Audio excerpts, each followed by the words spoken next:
It promised a land of safety and peace. But the Zionist dream became a Palestinian nightmare. Is Zionism still about the right to self-determination? Or is even its liberal variety just a form of colonialism? Today, Israel takes pride in saying it's the only democracy in the region. But for Palestinians living on both sides of the wall, things look very different. I'm Mehdi Hassan, and I've come here to the Oxford Union to go head-to-head with Shlomo Ben-Ami, the former foreign minister of Israel. One of the most influential voices on the Israeli left, he came close to ending the conflict in 2001, but failed. Today, I'll challenge him on whether liberal Zionism is compatible with liberal democracy and whether it can ever produce a just settlement for the Palestinians. I'll also be joined by three experts tonight who will share their perspectives. Renowned Israeli historian Professor Avi Shleim, Paul Charney, chairman of the Zionist Federation of Great Britain, and Diana Boutou, a Palestinian lawyer and former PLO legal advisor.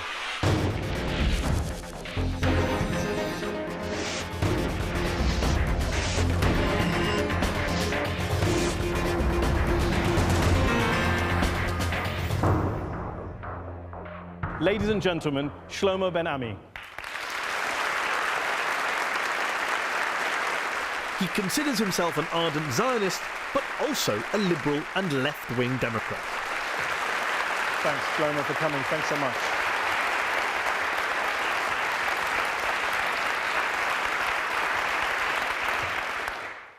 Shlomo Ben-Ami, you would presumably describe yourself as a liberal, as a man of the left, as a Democrat, and yet you also describe yourself as an ardent Zionist. Is it possible to be both a liberal and a Zionist? Of course it is possible. I would refer you to the initial Declaration of Independence of the State of Israel, where it says that this is about the ingathering of the exiles based on ancestral certificates of belonging, but one that is also respectful of the rights of minorities, ethnic groups, religions, gender. And I would add to it the definition that the founder of Zionism, Herzl, gave at the time, that this is about the creation of a Jewish state based on the laws of the nations. On international law, you would say today, if Israel respects all these parameters, this is the Zionism that I'm an ardent supporter of. So how would you define Zionism in a way that's, say, different to the way that a settler defines Zionism, or even Benjamin Netanyahu defines Zionism? Well, I say that in my book. I put the limits in the borders of 1948. I think that a state that is part of the community of nations should not settle beyond its internationally recognized borders. Admittedly, the 1948 borders were not recognized internationally, and one of the meanings, in my view, perhaps the main meaning of the 1967 war, is that it has legitimized the 1948 borders in the eyes of the Arab world. How does a political ideology, which at its core is about privileging a particular ethnic group, presumably over other ethnic groups, how do you reconcile that with the principles of liberalism, which is about equal rights for all, equal citizenship for all? I think you need an effort to reconcile the two, to square the circle. It's not easy. But I do agree that there is a fundamental anomaly in the creation of the State of Israel. This perhaps can explain the controversy around the Jewish state, because it was created in a very particular way. And given the background of Jewish history as we know it. But I do believe that enlightened leadership and more sober political construction in Israel could have reached that kind of squaring the circle. But when you talk about squaring the circle or anomaly, some people go further. They say there is inherent, more than just a tension, there's a contradiction. When you talk of being a Jewish and democratic state, it's like talking about hot ice. It's a contradiction in terms, it's an oxymoron. No, it is not an oxymoron. I mean, you can be a Jewish state where the Jews are a majority, but is fully, unconditionally respectful of the minorities. Look, without declaring it, many other states throughout the world gave priority to a majority ethnic or religion. You're right. So if we take the United States, for example, you could say there's a big debate about indigenous people there, Australia. The difference, surely, is that in the nature of Zionism, surely it's about preserving a Jewish majority. And that Jewish majority, of course, came about by expelling some of the Palestinians who were living within those original borders, those UN-mandated borders. You wouldn't have a Jewish majority and a Jewish state had you not expelled Palestinians along the way. Well, this is the way the State of Israel was created. I'm not trying to whitewash the anomaly in the creation of the State of Israel by saying that nations normally throughout history were born in blood and were born in sin. The difference is that Israel was born in the age of mass media. Imagine that the United States would have been born in the age of mass media after the elimination of the indigenous people. Today, the United States does not say it is the nation or the country of one particular ethnic group or religion. And whereas the Jewish state is called the Jewish state, you are, in its very title, is privileging one group of people over another group of people who happen to live within that state's borders. Well, that's why people talk about it's an ethnocracy, not a democracy, some suggest. You need to see that against the background of Jewish history. Now what we need is to reconcile that complex historical background with what a normal state should be. Let me go to our panel. Dr. Avi Schleim is one of Israel's best-known historians. He's a Professor Emeritus of International Relations here at Oxford University. Professor Schleim, do you think there's a contradiction inherent within the Zionist project? No, I do not think that liberalism and Zionism are a contradiction in terms. Zionism isn't a monolithic movement. Zionism is a pluralist movement, and there are many different strands of Zionism. And Professor Ben-Ami represents the most liberal strand within the Zionist movement, and he represents the views of a handful, a few percent of the Israeli population. But mainstream Zionism has never been liberal. The gap between the lofty Zionist ideals and the reality of Israel's treatment of the Palestinians on the ground has always been so huge that Zionist leaders filled it with hypocrisy and humbug. You describe yourself, I believe, as a post-Zionist. What is that? It means that I'm not an anti-Zionist because I accept Zionism as a national liberation movement of the Jews. But I believe that the Zionist project was achieved by 1967. There was a viable Jewish state in the Middle East. And I would have liked Israel to have given back all the territories to trade them for peace so that everyone could get on with their lives, both Israelis and Arabs. And 1967 is a great watershed. Before 1967, Israel had considerable international legitimacy. It lost it in the aftermath of the war because it became a colonial power ruling over an Arab population. Let me bring in Paul Charney, who is chairman of the Zionist Federation of Britain and Ireland, a former lieutenant in the Israeli army. Avi Schleim says that there's no inherent contradiction, he believes, between Zionism and liberalism and democracy, but the gap has been filled. In practice, the gap has been filled by hypocrisy and humbug. What's your response to that? I disagree with the premise of the question. I disagree with some of what my esteemed colleague has been saying. Let's come back to what Zionism is. Zionism was formed in the late 19th century as an answer, as a solution to the Jewish people who were persecuted around the world. The world itself defined Zionism by telling the Jewish people, no matter where you live, at any point of history, at any time, you are not safe. And the liberal Zionists at the time came up with the conclusion that we need a Jewish homeland, a safe Jewish homeland, in our Jewish historical national homeland for the Jewish people, and then we will be safe. Let me bring in Diana Boutou, who is a Palestinian law and activist, former legal advisor to the PLO between 2000 and 2005. And I believe your parents were born in what is now Israel, and you have Israeli citizenship as well. Shlomo Ben-Ami says every country is born in sin. Do you think Israel is any different then? It's very different. The fact of the matter is that the Zionist movement and Zionism on the ground is the idea of creating not only a Jewish state, but at the expense of the indigenous Palestinian population. What Zionism is the idea of privileging and giving exclusive rights to one group of people at the expense of another group of people. This isn't liberal. This isn't relating to equality. There isn't a single Zionist who's able to say that they actually believe that Palestinians have the exact same rights as Israelis who are living in that country. And this is the fundamental problem with Zionism.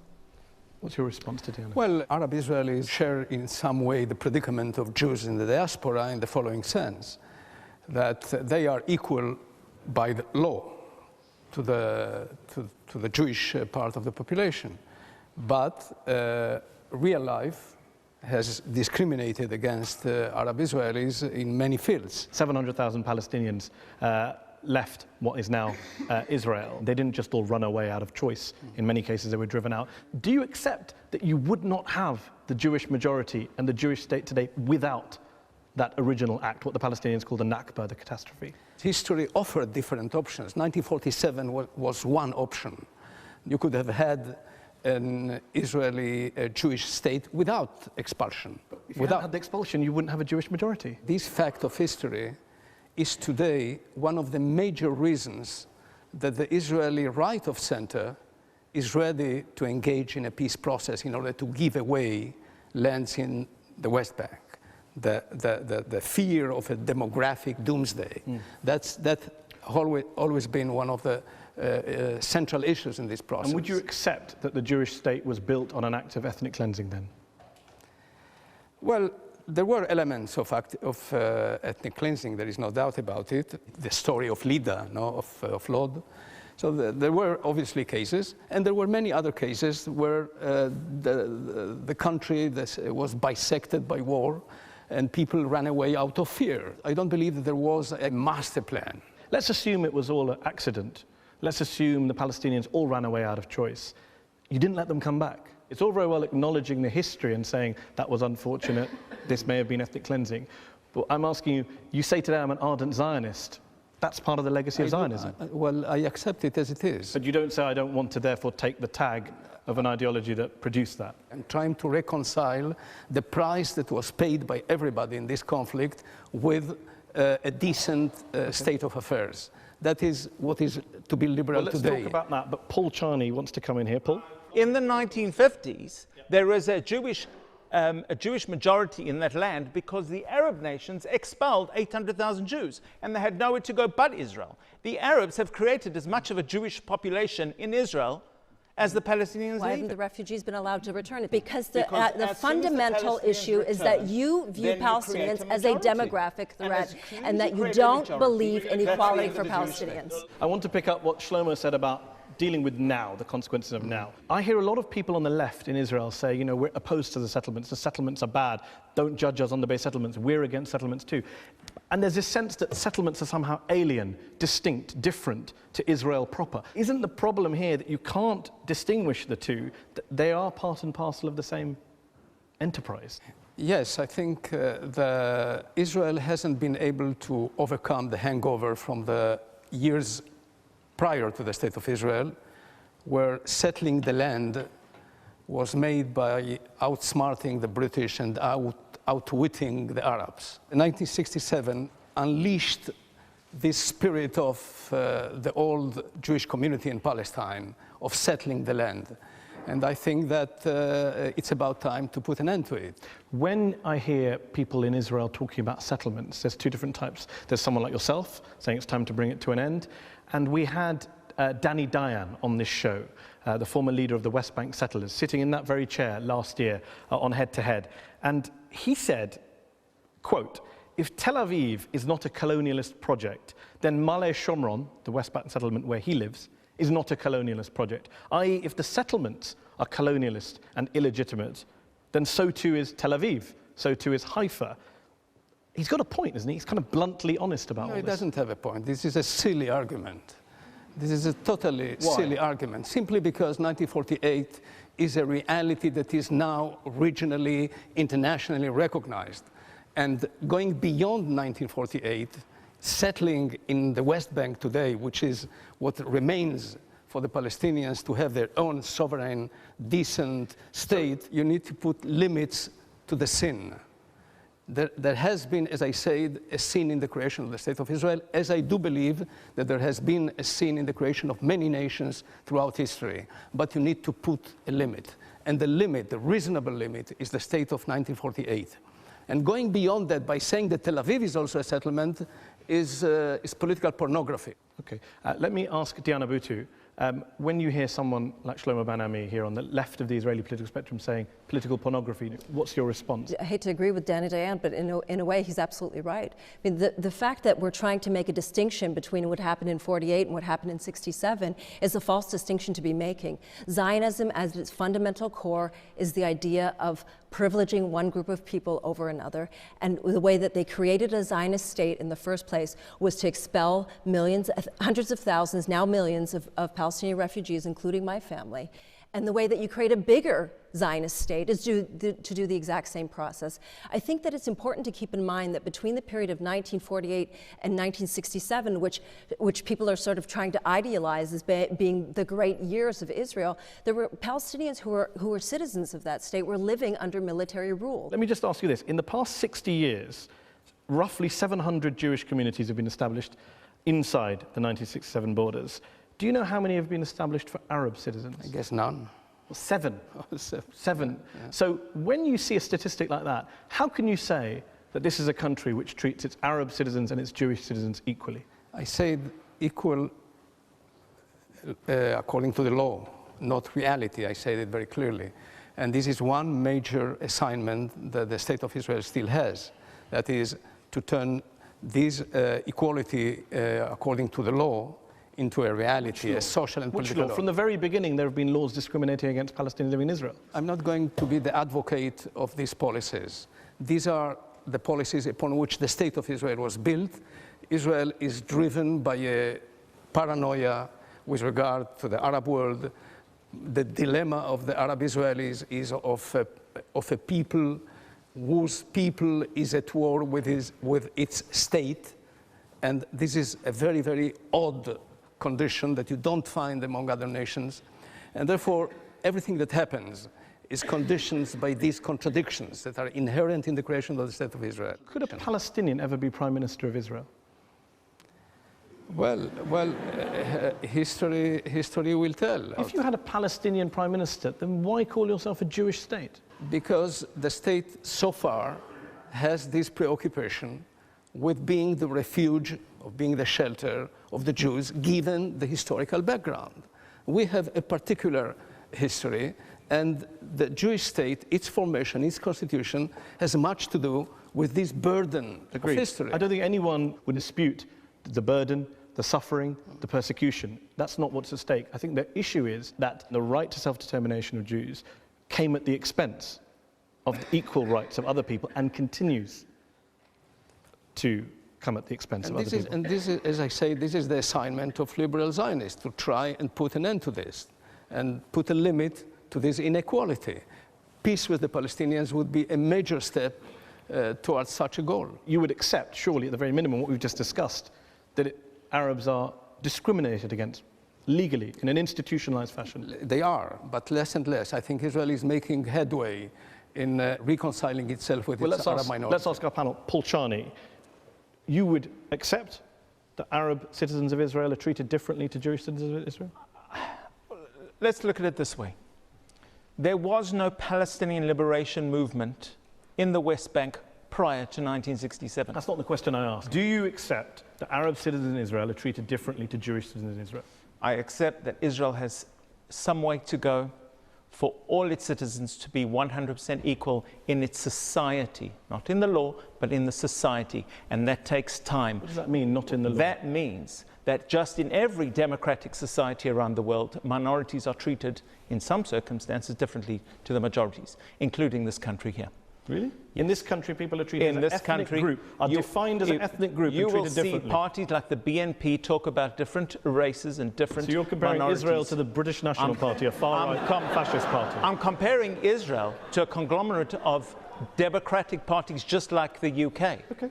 Let me ask Avi Schleim to respond to I'd that. like to disagree with Please. Professor Ben-Ami when he says that Israel is less and less discriminatory. I think that's the exact opposite of the truth, because ever since the breakdown of the Camp David conference summit, Israel has been moving further and further to the right. And today we have a prime minister who embodies the most right-wing, xenophobic, exclusivist, and racist brand of Zionism. And his government is an extremely chauvinistic government, which not only is opposed to any withdrawal on the West Bank, in other words, it's opposed to peace with the Palestinians, but it's also increasingly discriminatory towards the Arab minority within Israel. Diana Buti, what do you make of the argument from liberal Zionists, not so liberal Zionists, that everyone inside of Israel is treated equally by the law, if not in practice? Absolute rubbish. First and foremost, I think it's important to go through some of the laws just so that people get a flavor of what these laws are about. First of all, immigration issues. My family hails from a town that is in the Galilee, and they were ethnically cleansed from their homes in 1948, have never been allowed to return back, even though they themselves are citizens of the State of Israel. Were considered present absentees. My family, some of whom actually fled to other Arab countries, including Jordan, have never been allowed to return to their home inside what is present-day Israel, but for one reason and only one reason, because they're not Jewish. Another law that the Knesset has recently passed is a law that allows communities to be able to discriminate against people who decide to move into those areas. So, for example, if you are Arab, there are communities that are specifically designed to weed you out because they don't want any Palestinians living amongst them. It's true, that's a reality, and it is not a reality that should be condoned. They come from something which is inherent in a movement that wants demographic majority. The same drive that will eventually bring about the creation of a Palestinian state, simply because this drive to be a Jewish majority is what will prevent the annexation of the West Bank. Just to come back to my earlier question, because this is the key here, you don't accept that your definition, which you'd use the phrase demographic and demographic drive and demographic majority, is a definition of an ideology that doesn't match most other political ideologies. It is the result of Jewish history that brings us to want to have a Jewish majority. If it continues to be preserved and a limit is not put to it, it becomes racism, and this is exactly what people like myself and many others would like to put an end to. We're going to take a break now. In part two, I want to talk to you about the peace negotiations that you engaged in when you were Foreign Minister of Israel, slightly over a decade ago. And we're also going to be talking to our audience here at the Oxford Union. So stay tuned for part two of Head to Head with Shlomo Ben-Ami.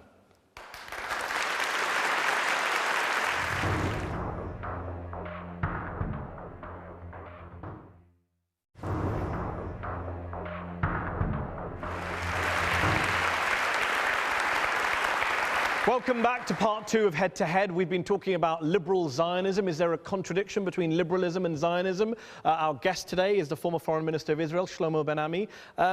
In part two, in this part, I'd like to talk about some of your experiences as a negotiator at Camp David, as a foreign minister for Israel at the Taba Peace Summit in January 2001. We're always talking about the peace process, quote-unquote peace process. And what I wanted to ask is whether this process was all ultimately a waste of time, because 2 decades later, we talked about settlements in part one, the number of settlements doubled during that time. The Palestinians still don't have a state, still haven't ended the occupation. There's still no peace in the Middle East. Well, it was not a waste of time. I think that we reached a point where we all understand what is the price of peace. When we came to the Madrid Peace Conference, we thought that peace is not about all the land, and the Arabs thought that it is not about all the peace. Today we do understand that this is about all the land and all the peace. That's one lesson. Another thing that was not a waste of time is that the peace process managed to bring into the idea of a two-state solution the Israeli center and the right of center. What is a waste of time is to insist on the paradigm. The paradigm of a peace negotiated directly between Israelis and Palestinians is not valid anymore, in my view. Taba in January 2001, where you led the Israeli negotiating team, how close do you think you came to an agreeing comprehensive peace deal between the Palestinians and the Israelis? I think we came very close. What happened to us is what happens in many other peace processes, where the political calendar clashes with the logic of the process. And we were very close to elections. Arafat was unwilling to strike a deal with a moribund government. He truly believed that with Bush Jr. he might have a better deal. He remembered Bush Sr., but Bush Jr. turned out to be not the son of his father. Your old boss. It turned out to be the son of Reagan. But your old boss, Ehud Barak, didn't really want to do a deal either. That's not true. He was very keen on having an agreement.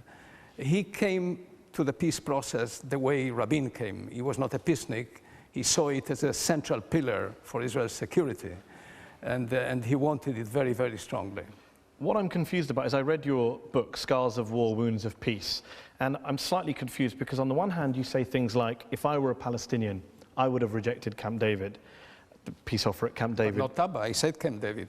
You also say in 2001 after Taba, you say, quote, Arafat doesn't accept us, you said at the time. Neither he nor the Palestinian national movement accept us. Contrary to the Zionist movement, they are incapable of compromising. Let me explain what I mean by this. You see, for the Egyptians and the Syrians, a peace agreement with Israel is about real estate. It is about a piece of land. We gave back the Sinai Peninsula and we got a peace treaty. When it comes to the Palestinians, this is not about the political recognition of the State of Israel. It is about the moral recognition of the State of Israel. It goes into intangible, non-tangible issues. And for them, it is extremely difficult. I still don't have an answer if he did want a deal or he did not want a deal. And I'm saying that from a very, very favorable opinion to Arafat. You see, for him to recognize the State of Israel was to recognize this state that was born in sin. It was to confer to Israel a moral legitimacy, which is not the kind of legitimacy that the Egyptians were about to confer to us. They gave us political legitimacy. So that this is where, given the context of the Palestinian tragedy that has some sort of cosmic dimensions, all political solutions fell short of reconciling this tragedy. And this is where I see the difficulty of the Palestinians to reach a deal. Let me put some of your comments to our panel. Diana Boutou, you were obviously a legal advisor at the time when all this was going on. Were you incapable of compromise? Look, I was also present at Taba, and this is what compromise is in the Israeli mindset. They take the land, claim that it's theirs, and then they make concessions on land that doesn't actually belong to them. And this is the way that the Zionist movement is about. So at Taba didn't really differ very much from Camp David. The Israelis were still willing to take, you still wanted the Ariel block, you still wanted Ma'ale Adumim, you still wanted to take large swaths of Palestinian land. There was still no recognition that Palestinians have a right to return to their homeland. There was still no compensation that was going to be paid. It was still this idea of continual control over Palestinian lives. Okay, that's what concessions are in Israeli mindset. Paul Charney, if you were at Taba, would you have signed a deal, the kind of deal that Shlomo Ben-Ami was talking about at the time? So long as Israelis can live in a secure, safe environment, I would be happy to sign the Taba deal. Paul privileges Israel's security. For him, what matters above everything else is Israel's security. He completely ignores Palestinian rights, both individual rights and collective rights. Now, the trouble with the Israeli concept of security is that Israel wants 100% security for itself, which means zero security for the Palestinians.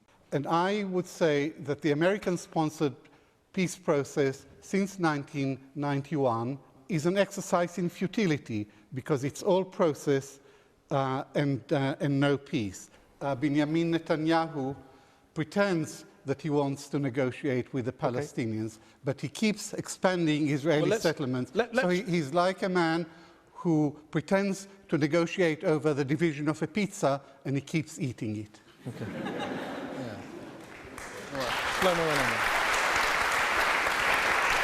Avi Shlaim talked about all process, no peace. And a lot of people who were supporters of a peace process and a two-state solution along Oslo grounds, Camp David grounds, Taba grounds, now say it can't happen, it won't happen.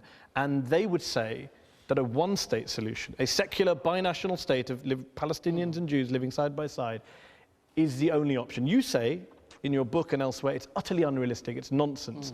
Others would say it's inevitable. If we go back to the demography question, I think that if the two-state solution doesn't work, you will see an Israeli unilateral withdrawal from the bulk of the West Bank, precisely because of the demographic issue. Why did Sharon disengage from Gaza and dismantle the settlements that he himself had created?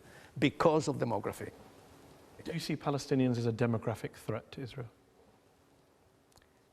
Do you use that language? It does not respond to the original plans of Zionism. What proportion of the Israeli population in an ideal world, in Shlomo Ben Ami's ideal, would be Palestinian? I don't, I mean, it's an important question. If you're going to talk about demography, how many Palestinians is too many?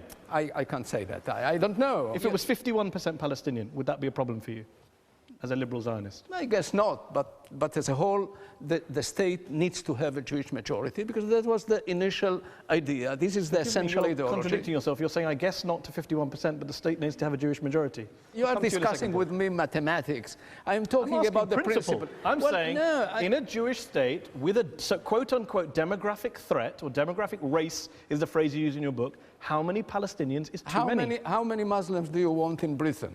You're trying to turn Israel as a special case. It is a special case. Okay. It's the only democracy that defines itself on ethnic grounds. But there are others that do not define, but do it in practice. In practice, okay. Yeah. Let me... For example, the Arab world is... Arab states are not Muslims. I don't think the Arab states have ever claimed to be Western liberal democracies. Avi Shlaim, every country does it. Well, we are talking about Israel, not about other countries.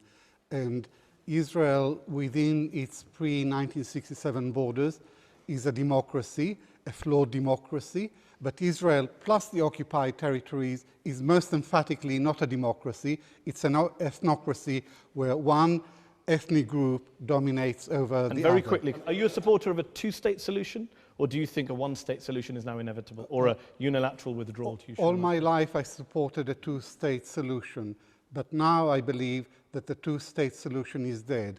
It's dead as a dodo. It's dead as the Oxford dodo, which you can see at the entrance to the Pitt Rivers Museum, not very far, not very far from here. It's dead. I think we get it.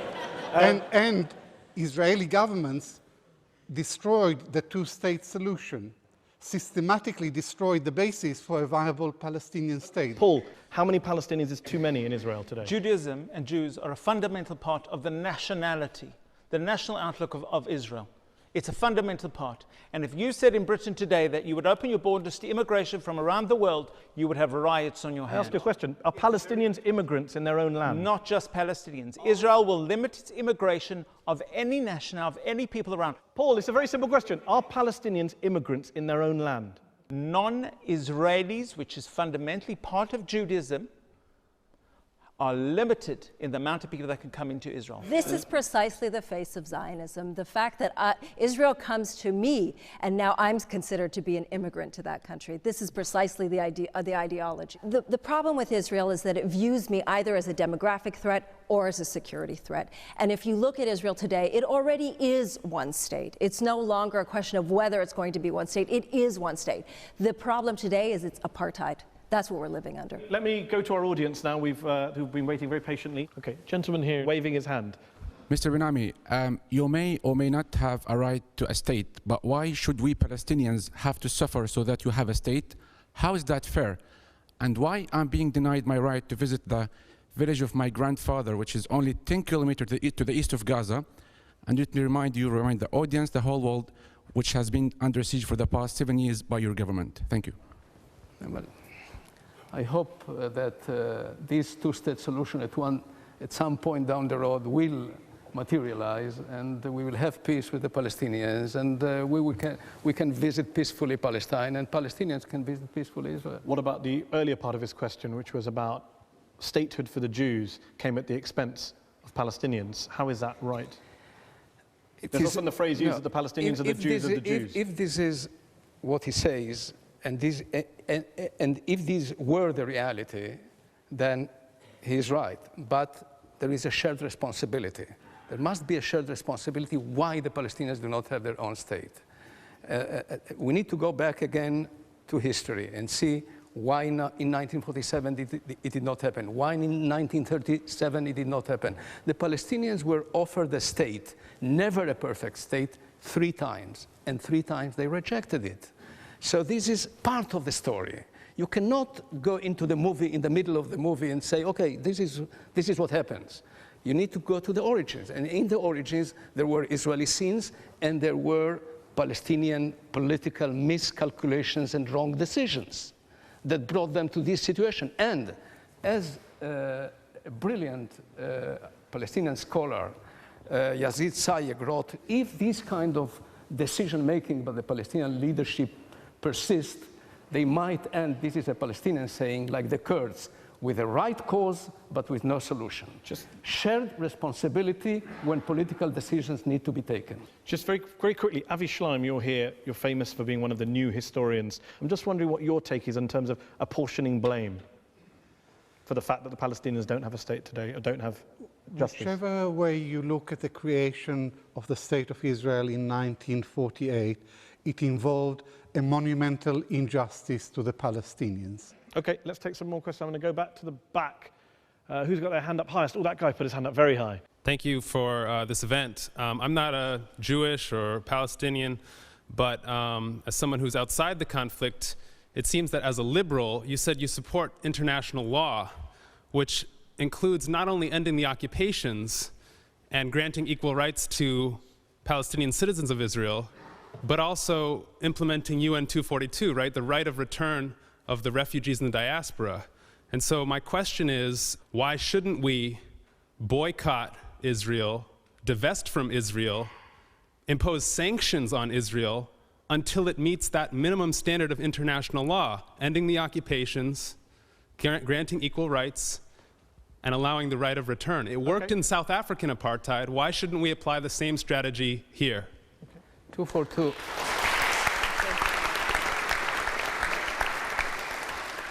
242 is not about ending occupation. 242 is about negotiating the end of occupation.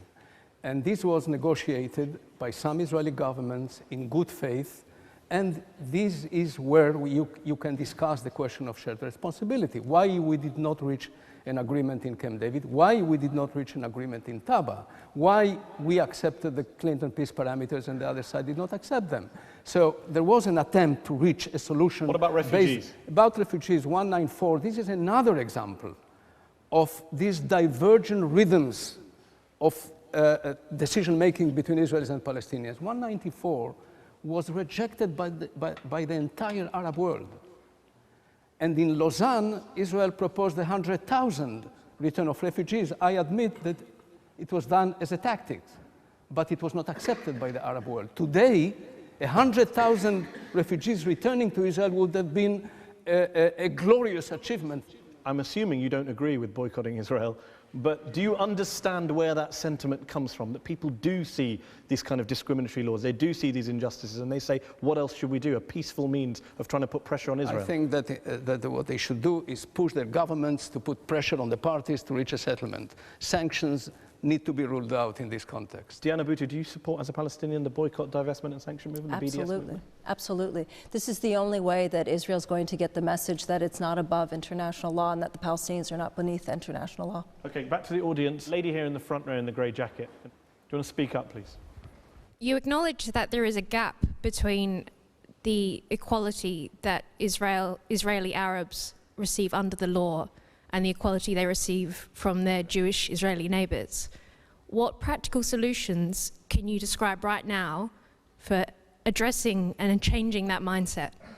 Well, the only practical solution is more proactive policies by Israeli governments. What strikes me in the behavior of Likud right now is this Tea Party emergence within Likud that goes against the initial philosophy of the Israeli right, because surprisingly, they always believed in a fair deal to the Palestinians. Okay, gentleman here in the tie on my right, third row back. Professor Ben-Ami, you're talking about peace negotiations and two-state solution, but at the end of the day, negotiation, the devil is in the details. Can you envisage an Israel government that will meet the minimum requirement on issues like refugees, Jerusalem, even the swap of lands? And if I can take it further, the Arab initiative, the Saudi initiative, can you see any option for this to be revived? Is it valuable to revive it now, or it's all done and dead? I don't see an Israeli government in the foreseeable future that will meet the minimal requirements of the Palestinians for statehood. When we went to Taba, the negotiating team, which I headed, you cannot imagine in the Israeli political map a team more to the left. The Palestinians rejected also the Geneva Accords. The political career of Yasser Abed-Rabbo was destroyed because he was party to the Geneva Accords. So one asks oneself, what is that minimum? Because do you think the current Israeli government should sign up to the Saudi peace plan, which has been on the table for a while? Not only the current Israeli government. I think that the governments from 2002 lost a historic opportunity to subscribe to the plan. By the way, the plan, when it comes to Jerusalem, goes beyond what the Palestinians agreed at Camp David and in Taba, which is not the division of Jerusalem east-west, but the division of Jerusalem along ethnic lines, which are the Clinton peace parameters. So I think that this is a workable, a livable plan that an Israeli government should have subscribed to. You don't think it's going to happen anytime soon? I don't see that, because the political map has shifted, as Avi said, rightly to the right, and Likud even has become an ungovernable party. Let's come back to the audience here. Let's come back to the lady 3 rows down with her hand up. Yes, on my left. I just wanted to know, as a liberal Zionist who embraces the idea of equality in Israel for the Arab citizens of Israel, and I am an Arab citizen of Israel, would you, how would you move forward in advancing this population? And would you agree to affirmative action policies that would advance this minority in Israel? Absolutely. I would subscribe to affirmative action. I would subscribe to affirmative action. Okay, let's go back to the audience. Lady here on my left. I wanted to ask you, going back to this divide between 1948 and 1967, you've made a compelling argument tonight as a liberal Zionist that the problem is the occupation and not the original sin of 1948. But we know that at this forum, Danny Diana said that he rejects this, and Diana Bhutto, our esteemed colleague here, has also said that this is really one and the same. And given these opinions of members of both nationalist camps who are not considered radicals within their own movements, what gives you hope for the two-state solution going forward? No, I'm not extremely hopeful. If the current paradigm continues, where the two parties are supposed to reach a settlement, there will not be a solution. A solution has to have an ingredient of imposition. It has to come from the international community. What you need is a peace plan that would become the internationally accepted interpretation of 242. When you talk about hopefulness and what's going to happen with the Palestinian Israelis, I just want to read one quote to you that you said when you were on Democracy Now!, the American radio show a few years ago. You said that you support concessions, quote, not because I'm concerned with the future of the Palestinians or because I'm concerned with international law. It is because I define myself as an ardent Zionist that thinks the best for the Jews in Israel is that we abandon the territories. It's not because I'm concerned with the Palestinians. I want to be very clear about that.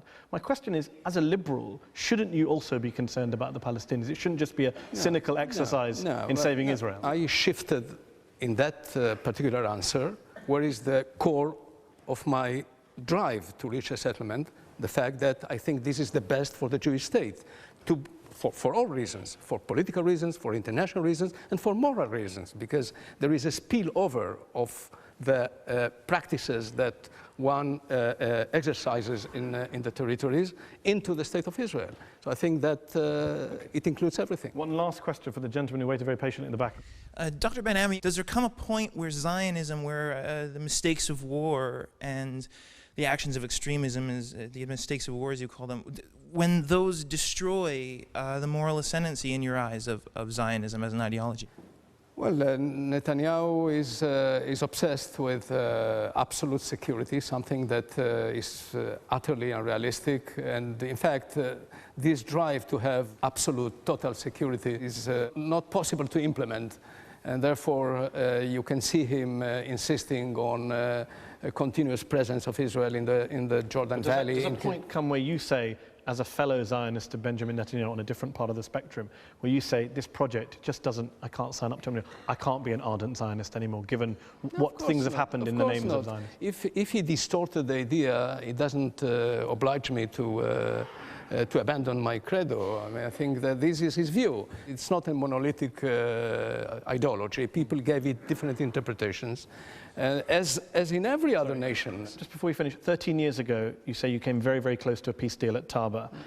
13 years from now, what is that region going to look like? What's going to be happening in Israel and Palestine? What's your prediction? I think that Israel condemns itself to perdition if it doesn't reach a settlement whereby you will have a Palestinian state side by side with Israel. You have condensed this debate into the moral sphere. History is not a department of moral philosophy, not for the Israelis and not for any other nation in the planet. If you see that from a political and strategic perspective, I think that this is the end of the Jewish state. This is the end of the initial Zionist idea if we do not have a Palestinian state, morally, politically, strategically. For me, a Palestinian state is not the objective. For me, this is the instrument, the tool, the way to reconcile ourselves with the entirety of the Arab and Muslim world. And this is the strategic meaning of a Palestinian state. And this is why I want it. If it doesn't happen, what we will see is something similar to what Ariel Sharon did in Gaza, a unilateral withdrawal. Thank you very much, Dr. Shlomo Ben-Ami, for joining us here on Head to Head. Thank you all for coming to the Oxford Union tonight. Thanks to our panel. And thanks to you all for watching at home. Head to Head will be back next week. Good night.